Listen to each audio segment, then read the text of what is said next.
What is empathic yoga?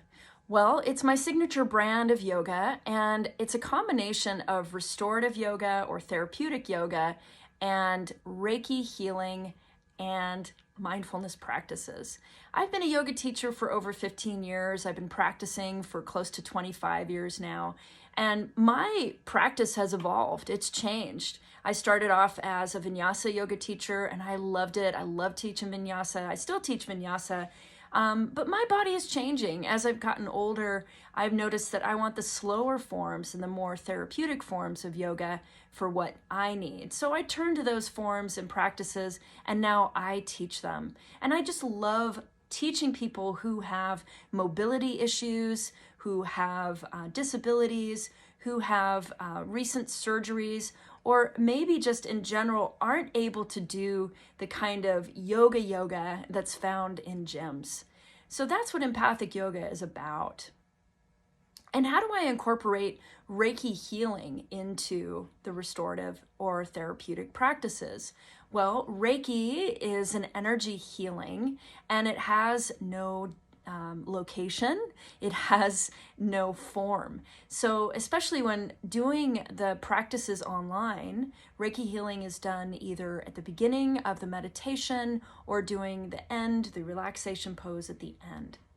If I'm teaching specifically a restorative yoga practice, which is a type of practice that uses lots of props, such as blocks and yoga blankets and yoga bolsters to prop up the body so that it feels weightless.